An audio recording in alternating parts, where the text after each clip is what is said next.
recording this meeting. And we'll make that available as well as the PowerPoint that Lowell has kindly provided. So first, I want to welcome everybody on behalf of the Edge District and also partnering districts, Grand Central, Deuces Live, and Skyway Marina District. Hopefully, we will have a very helpful workshop for you today on small business incentives. And I want to welcome Lowell Atkinson. Lowell is the Economic Development Specialist with the City of St. Petersburg and the Greenhouse. And he's within the Economic and Workforce Development Department. Lowell works primarily on the development and management of several grants and incentives provided by the city to our small business community, including the Storefront Conservation Corridor Program, Grow Smarter Job Creation and Talent Attraction Program, and Commercial Revitalization Program. And he also connects business owners with information on the city's tax increment financing grant programs and other sources of small business financing. In addition, he helps manage the city's Small Business Enterprise Program, which is a supplier diversity program giving an advantage to small businesses interested in doing business with the city, primarily for construction or redevelopment plans.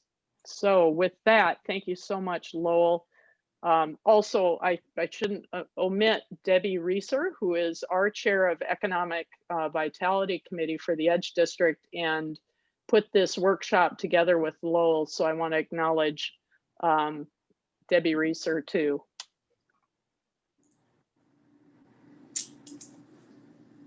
Thank you. Welcome everybody. We're so glad you could join us.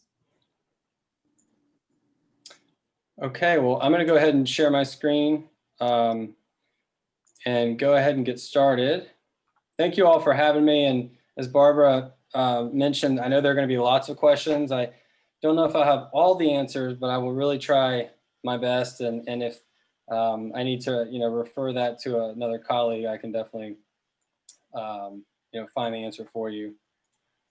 So as Barbara mentioned, I work with the Greenhouse, technically with the City of St. Petersburg in regards to these incentives that I'm going to mention. So within the Economic and Workforce Development Department, we manage all of the local incentives that you're going to hear about today. But together, the Greenhouse is a collaboration between the City of St. Pete and the Chamber of Commerce. I just wanted to make that distinction. So just a little bit of overview of kind of what our department does. I know everyone knows what economic development is, cadre of different definitions, but these 5 areas are mainly what we focus on in the department: business retention expansion, or BRE, as we call it, new business recruitment, and administering programs and services. There's an example in your packet on the market research as an example, and also specific marketing that we can assist businesses with. And then special projects. So that may be the Skyway Marina District, if you wanted to give an example, or I would say that the TROP is a pretty big special project that is, very relevant right now.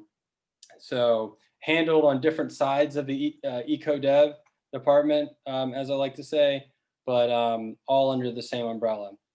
And then are the incentives, so the small business incentives that I'm going to talk about today. There are some other, state incentives and federal incentives that you can apply for, but that are not actually managed under our department. So BRE, or business retention, it's kind of intuitive, but we're really trying to, keep businesses here, help them remain and expand. That's not always, providing them incentives or dollars necessarily, but connections to resource partners that can help them, expand their business here and keep them here. And so one main way that we've tried to approach this is through the 5 Grow Smarter targeted industry clusters, which include marine science and life sciences, financial services, data analytics, specialized manufacturing, and creative arts and services. I'm going to talk a little bit later about the incentive that is connected to those focused industry clusters as well. And then new business recruitment is intuitive again, but this is where we're trying to, bring businesses here, poaching, as I like to joke, but develop and qualify business leads, through proactive marketing. We have an entire marketing team. Some of that team actually before COVID would go to different cities and try to approach, larger businesses to talk to them about, relocating here, and also responding to, queries and requests for proposals here. So I just wanted to quickly mention the business resource handouts. Typically, these are physical handouts, again, pre-COVID, but I attached these three. Just an example from 2018 for demographics. So this is something that we can use within S3 Business Analysts to show the age, employment, income, etc., of those individuals that are in the area where you may want to do business, and either where you're relocating or where you have recently located. That we commonly do, and we can run these reports and send those out upon request. I had this snazzy one already saved, so I didn't update it for 2021, but it's just an example. And then the other attachment is incentives for businesses. And this one is a more extensive list of an incentive handout that we would typically give out. It includes local, state, and some federal incentives as well. A little more description on there, as well as the benefit for each. And I'm going to touch on some of these today, but I just wanted you guys to have that full list.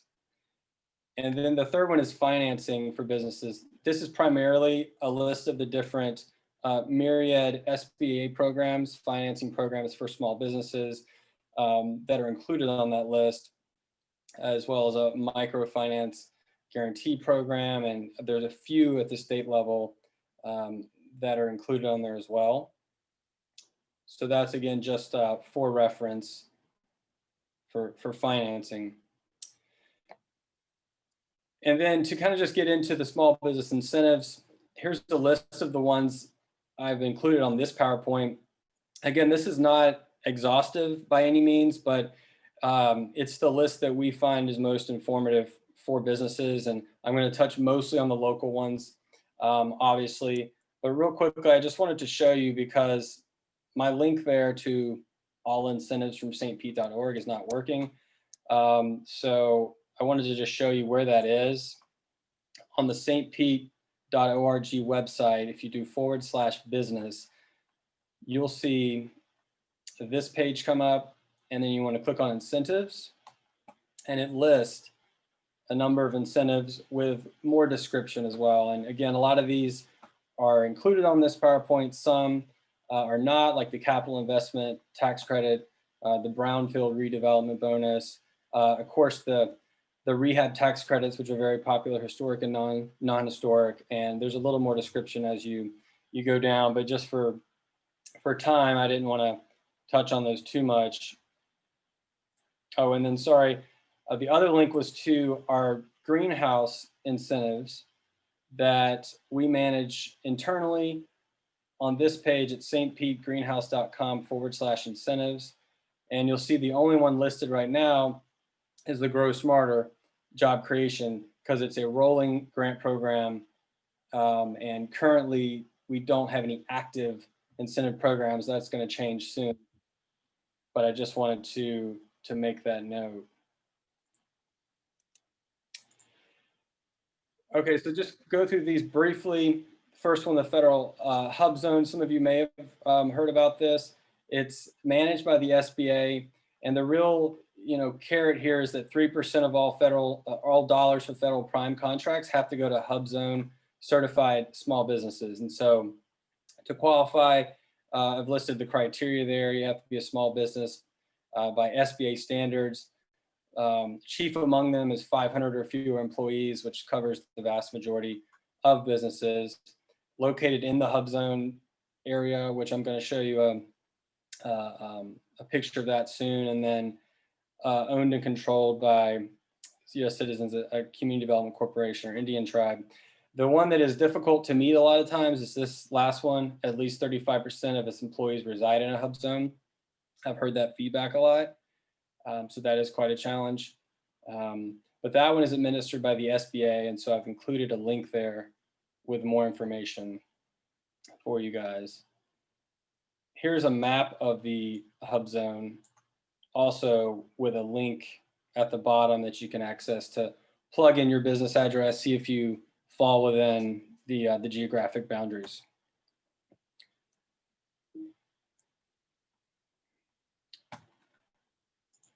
Sorry. Okay, then the community contribution tax credit. This one is more for, if you're have access to high net worth donors or investors, and some businesses do, but it's a 50% credit on corporate income tax, insurance premium, or sales tax for donations to a community development or housing project. So this one is primarily geared towards housing, but I included because, as an example, this year, 3.5 million will go towards all other projects, which are typically economic development projects. And so again, if you have access to that investor capital, it can be a benefit. This one is a state program managed by the Department of Economic Opportunity. So Bert Von Hoff is the real point of contact on that one for more information. And I've included the program page as well. Okay. The incumbent worker training program is the last state program. This one is really a matching contribution for investing in your employees' skills and training. And so it reimburses the organization up to 75% of training costs. I've definitely heard of businesses utilizing this program. There's certain criteria there. As with most incentives, you have to be in operation, the business, for at least a year, have at least 1 FTE. And then there are, direct training costs that are eligible and some that are not. This one is managed by CareerSource Florida. And I've also put a link there if you'd like more information on that. That's the incumbent worker training program. And so after that, I wanted to just shift to, one more state program, the Urban Job Tax Credit Program, another tax credit program for creating full-time jobs. St. Pete is a tier 3, so it would provide up to $1,500 per job, but as we're tier 3, it's $500 per qualified job against the corporate income tax or Florida sales and use tax. There are specific eligible industries listed there to the right in that table. So if your business qualifies, or of a friend's business that does qualify in those industries, there definitely could be eligible. And there has to be at least 30 new jobs created. So somewhat of larger businesses typically pursue those. This one, again, is managed at the state level within DEO. And Bert Von Hoff is your guy, again, for more specific information on that. Now to the locals, the ad valorem tax exemption. So this one grants tax exemptions for new increments of St. Pete millage on either new construction, you're building a new facility, or you're adding new commercial space or expanding through building improvements. So certain areas are excluded, such as the in-town CRA, but there is a cap on it, an annual cap of 1.5 million, and there's a project cap as well. This one is a little more complex in that you have to go to city council first before either the new construction or the building improvements can be started, can begin. So that can be a little bit of a process.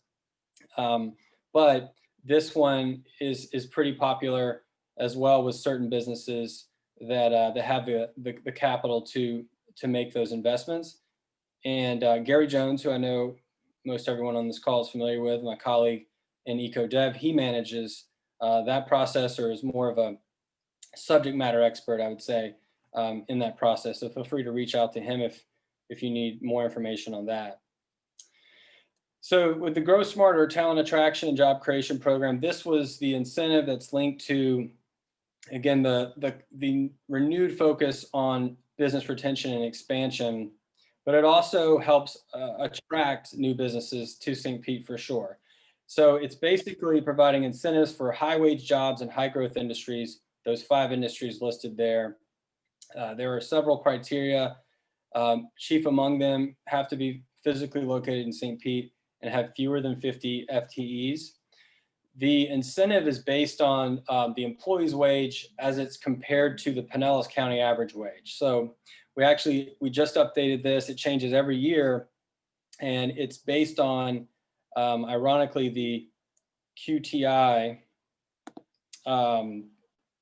tax, the refund program wage thresholds. But if you're participating in that, you're ineligible for Grow Smarter. So you see here listed at 115%, 150%, and 200%, the different wage thresholds for an employee of an applicant business.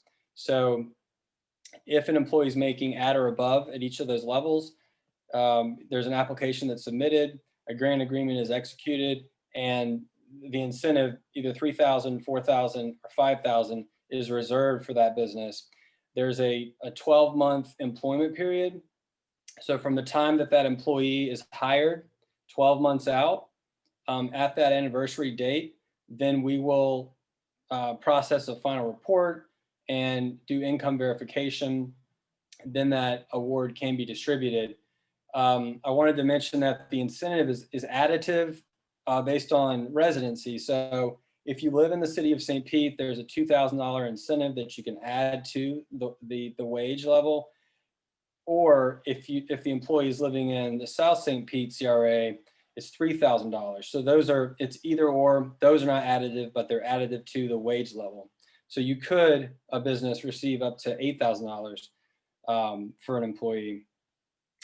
And we don't run into this being a problem very much, but the limit is 10 employees per company per fiscal year. So you can submit up to 10 applications, and those will be honored within the fiscal year. I'll tell you that City Council is highly motivated to continue support for this program. Administration is obviously very motivated to continue support. So even if we get into the position where we have a deficit of funds, again, there's a 12-month period. So we feel sure that if we ran into a deficit situation, City Council, with administration support, could reallocate more funds to fill that deficit and gap. And this one is the only incentive that's really rolling, open at all times. And I'm constantly getting inquiries really since COVID. It has upticked a great bit.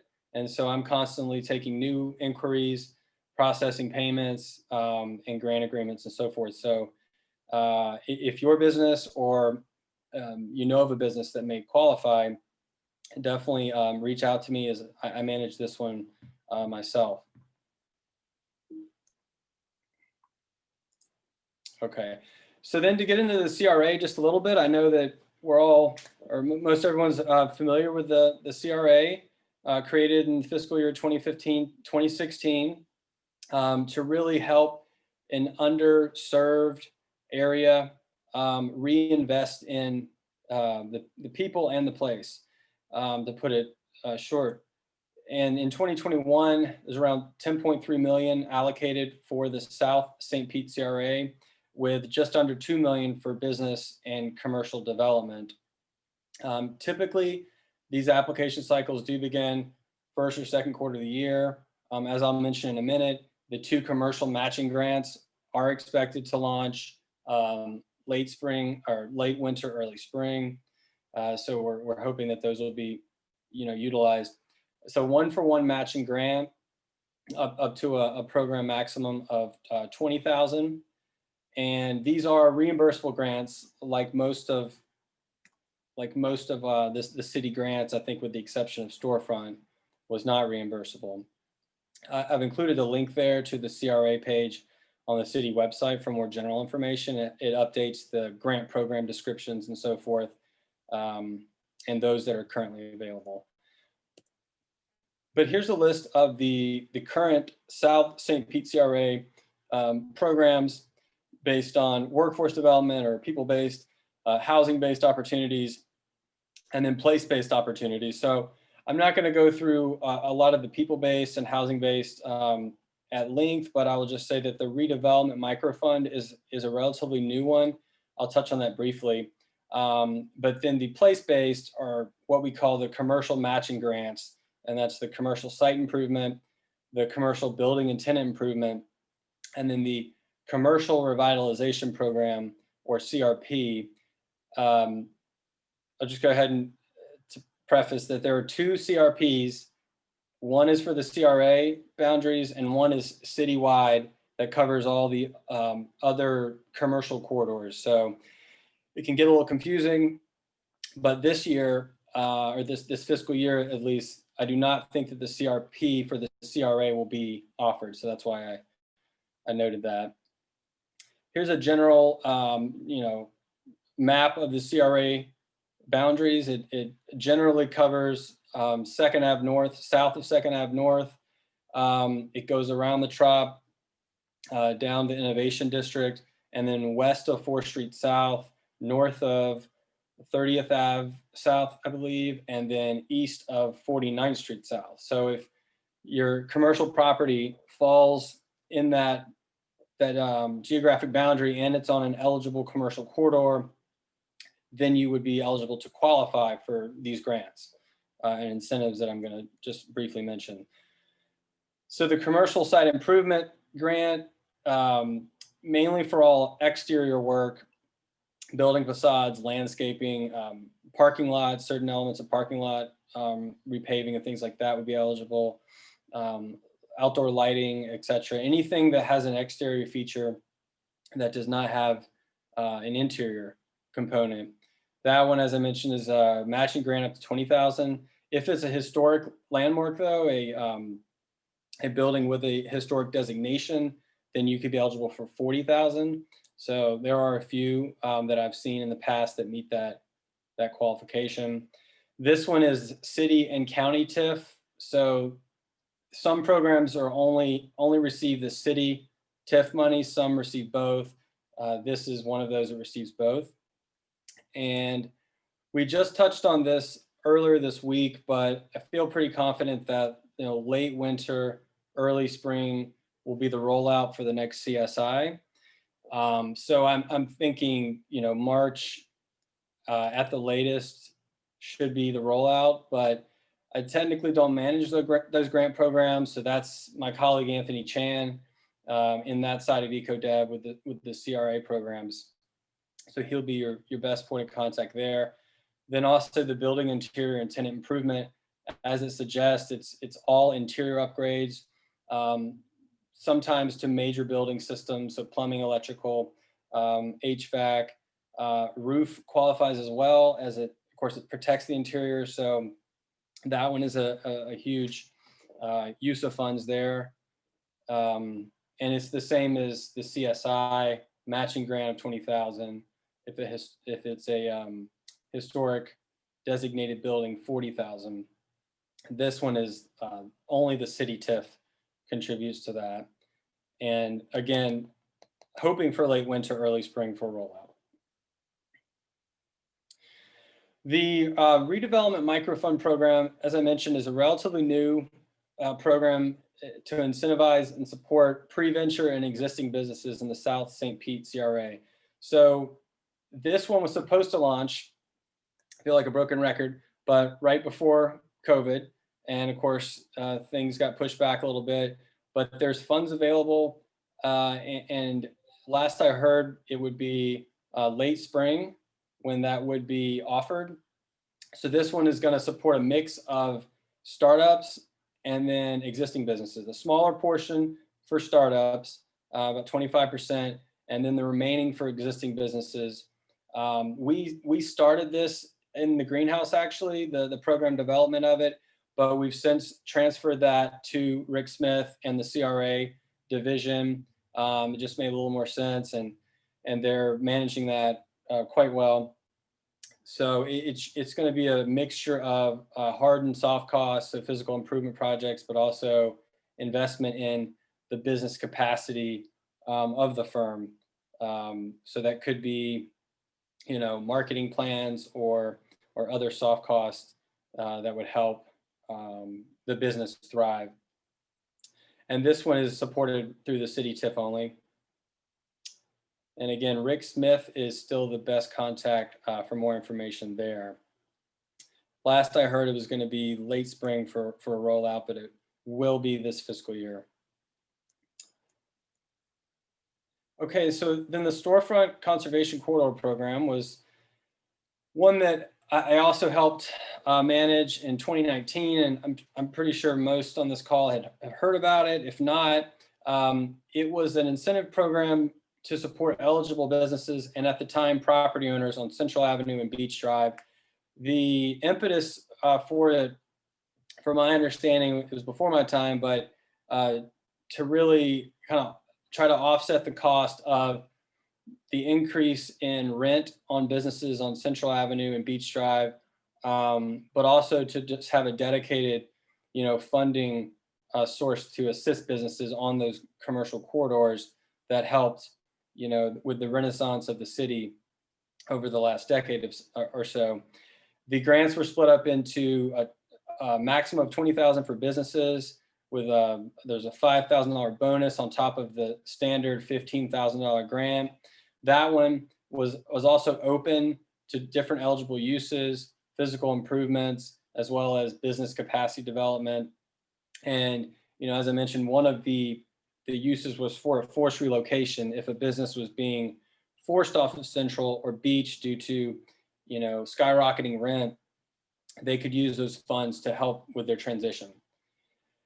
We also wanted to provide, a credit to property owners that were responsibly leasing their properties. And so had a $10,000 incentive there. They had to demonstrate a compliant lease agreement with the business for at least 3 years. And we used the downtown zoning district to basically show that their rent was no greater than the current market year-to-date average. And so if they were at or below that, then they qualified and they could apply. We only had one property owner, excuse me, I'm having issues with my slide transition. One property owner funded from 2019, 10 businesses were supported. And so I've still listed some of the business eligibility criteria there. Some of the same criteria we have for incentives: have to be in business for at least a year, be current on your St. Pete business tax receipt, 50 or fewer employees, qualify as a local independent business. And then I just listed some of the commonly requested use of funds from 2019. So far and away, rehab renovation was the most, was in highest demand. And then next was purchase of machinery and equipment, signage, and then inventory and raw materials. So again, this one I'm including for reference, but to let you guys know, it's not going to be offered this fiscal year, but it is still a standing program, and it could and most likely will roll out later this calendar year, just not this fiscal year. There are a lot of discussions internally and at the manager and director level about using some funds from existing programs for more targeted COVID relief for businesses. So that's the main reason why Storefront will not be offered this fiscal year. But we can always add businesses, and I do throughout the week, to our incentive outreach list, and we can specify that that business is interested in Storefront or some of these other incentive programs. So last one was just the commercial revitalization program, the general fund program. So there was a main focus here was to return a vacant building to service or add new commercial square footage or significant rehab or renovation to the building. And also an eligible use could be removal of blight or declared public nuisance. I don't think I've seen that in any applications in the past few years, but Those are the three main focus areas. And there are three funding levels: 25,000, 50,000, and 100,000. It's more descriptive in the application, but basically any eligible commercial corridor, if a business falls in that area, they're eligible to apply. But they have to have a minimum capital investment of twice the funding. So at each level, you'll see that. And then the 50,000, there are special areas such as New Market Tax Credit Census Tracts, Skyway Marina District, Innovation District, and then we just added the opportunity zones to that funding level as well. So if a business falls in one of those four areas, they would qualify by geography. And then there are other, business criteria as well. The 100,000 is additive, have to meet the criteria, the $50,000 level, and then a minimum capital investment of 300,000. And it also has a job creation component to that. So I actually just finished this round of the CRP, general fund CRP. So there was 250,000 allocated. I did just confirm that there are three applications that are going to be funded totaling 100,000. So there will be funding left over in that program. I just don't have a solid answer on when those funds will be provided again. Definitely not this fiscal year, but possibly starting in October of this calendar year. So I also manage that program, and if you have any questions, on this, I can always send you the program guidelines to see if you would qualify, and the general eligibility map, which was really the last thing I wanted to touch on. Again, this link is not working, but this is a picture of our business incentive map. So real quickly, I'm just going to toggle to this same page. So on the greenhouse /incentives, there is a local incentive map search. And this allows you to plug in any address in the city, and it'll show you which incentives, if any, you qualify for just based on geography. So I'm just going to put in kind of an address. So I'm just putting Central Avenue here, and the pin drops on the address. You can see here already ad valorem tax exemption. Of course, some of these are citywide. So ad valorem is citywide. Brownfield is a large portion of the city, the east part of the city. It does qualify for CRP, Commercial Revitalization Program. It is in a hub zone. It does qualify for Grow Smarter by geography, because the entire city or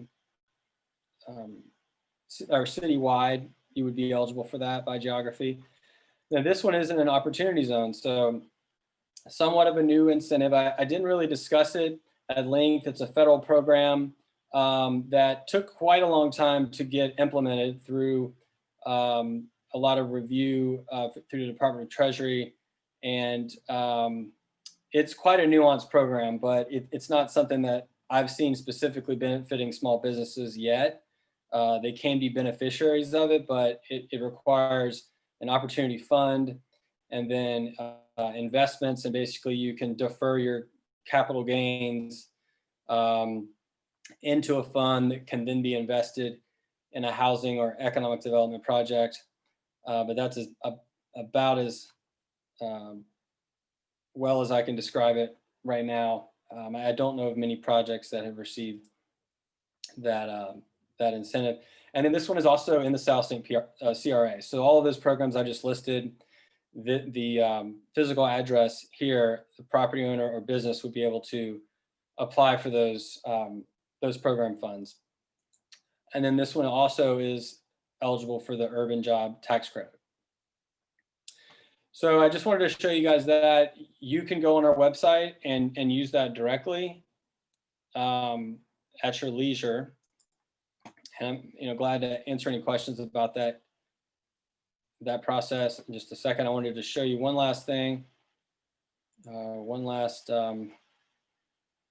slide, which I'm sure everyone is aware of the single-use plastics ordinance, but just as a reminder that since 2018, there's been a prohibition on single-use plastics.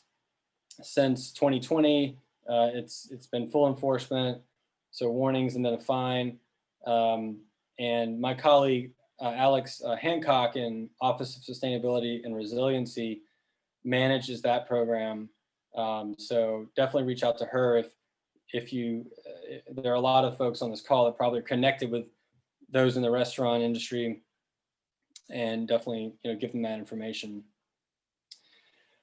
So that actually is all that I had for now. I'm, glad to answer any questions you may have, and I can run back through some of the slides and reference anything that I've gone over here. Well, Jeff Shore has his hand raised, and I also want to just let everybody know that the presentation and the additional handouts are in the chat box if you all want to download them. Okay. Hey, Jeff. Jeff, you're muted.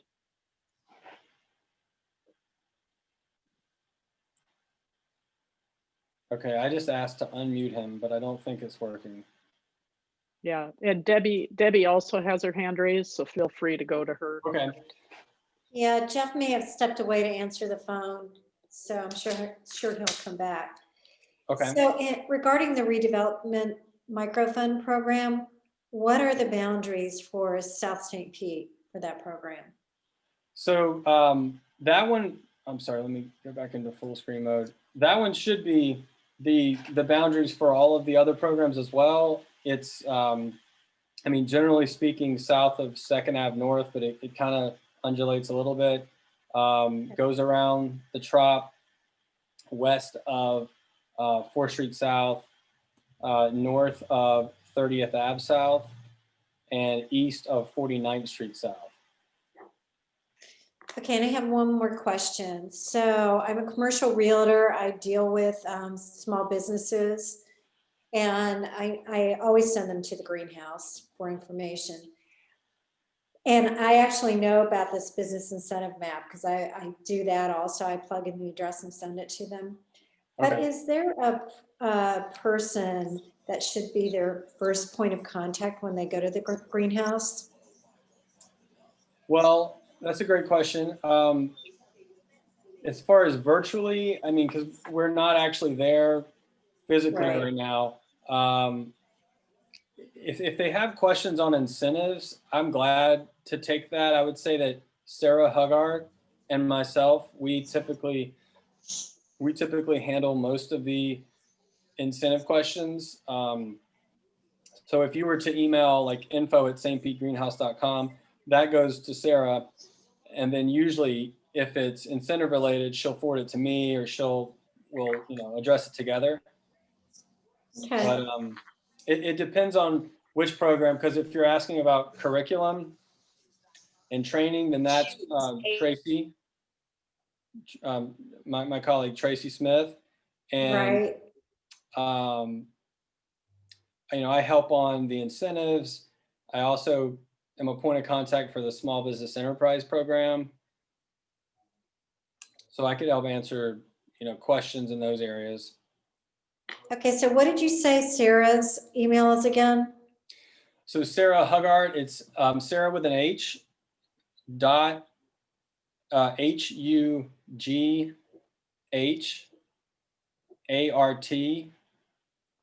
at stpete.org. Okay, thank you. Yeah, absolutely. Jeff's back on now. Jeff, you're muted. Hey, Jeff. Hey. Hey. Sorry, I was dealing with some customers in between, but quick question on, I don't know if it's a set answer for all these programs, but if you apply 1 year and you get a grant or you get some money, are you eligible to apply again in future years? Definitely eligible to apply in future years. I will say that we, for example, on Storefront, I'll just say that if we were to offer it again in 2020, we were going to say that previous applicants would have to roll off for a year and then could apply again in the subsequent fiscal year. Okay. So if they're, so we automatically rolled out for a year if it isn't Well, offered? Good question. Good question. And that is, something that we're about to address with City Council, because they really wanted to clarify, both successive applications, but if you could secure funding from two sources for the same project, and it's really kind of allowable at this point, as long as you're not trying to, get reimbursed for the same Sure. improvement from different incentives. But at this point, I don't think, honestly, that in the age of COVID that we're going to have that restriction. Currently, I know that it's something they're working towards, but it has to be codified by City Council that, applicants can have to wait a year to apply if they've received funding the previous year. But Okay. I'm not sure how, Rick and his department of CRA is officially handling that. I know that there are, as you're probably aware, there are point systems for, if you've applied previously, you get docked some points, or if you're a new applicant, you gain some points. I think they try to handle it that way, Okay, thanks. but are allowing you to apply again. Yeah.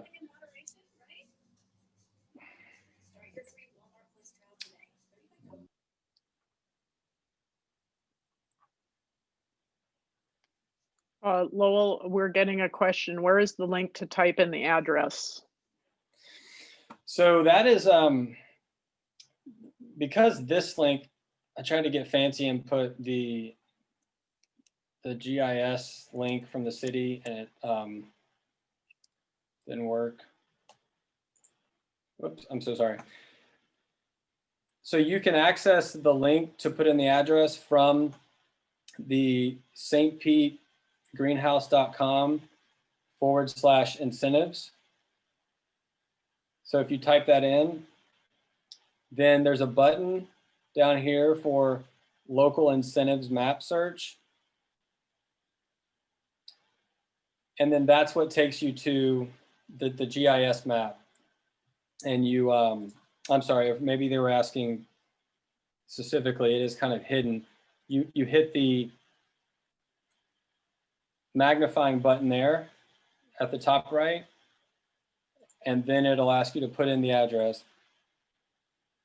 And it's a little case sensitive, so just try to type slowly, but it should work. Did that answer the question?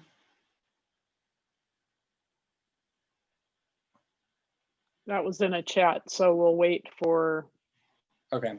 any follow-up on that. Lowell, I'm curious how many people take advantage of these incentives, and in general, I know that you don't track all of them, but Right. especially you mentioned the uptick in the ones that you do manage.